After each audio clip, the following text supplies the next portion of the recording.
नगरसेविका भारती ताजनपुरे यांचे निलंबन. काही वेळातच निर्णय मागे. नाशिक महानगरपालिकेच्या बजेटसाठी बोलवण्यात आलेल्या विशेष महासभेत आज अभूतपूर्व असा गोंधळ पाहायला मिळाला.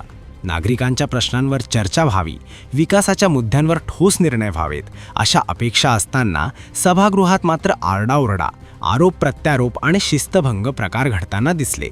सभागृहातील शिस्तभंग केल्याप्रकरणी नगरसेविका भारती ताजनपुरे यांना सुरुवातीला 6 महिन्यांसाठी निलंबित करण्याची कठोर कारवाई महापौर हिमगौरी अडके आहेर यांनी केली.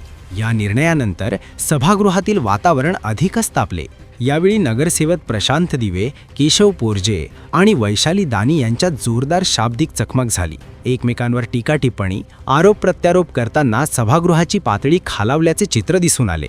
तर काही काळासाठी कामकाज ठप्प झाले होते. दरम्यान निलंबनाच्या निर्णयानंतर नगरसेविका भारती ताजनपुरे यांनी प्रत्येकाला बोलण्याचा हक्क आहे अशी भूमिका मांडत आपले म्हणणे सभागृहात मांडले. यानंतर काही वेळाने परिस्थिती आटोक्यात आणण्याच्या पार्श्वभूमीवर त्यांचे निलंबन मागे घेण्यात आल्याची घोषणा करण्यात आली होती. या सर्व प्रकारामुळे प्रश्न उपस्थित होत आहे की नागरिकांना निवडून दिलेल्या लोकप्रतिनिधींनी सभागृहात अशा प्रकारे वागणे कितपत योग्य आहे. विकासाच्या मुद्द्यांवर चर्चा करण्याऐवजी गोंधळ आणि वादविवादच होत असतील तर सामान्य नागरिकांच्या अपेक्षा पूर्ण कशा होणार असा सवाल उपस्थित केला जात आहे.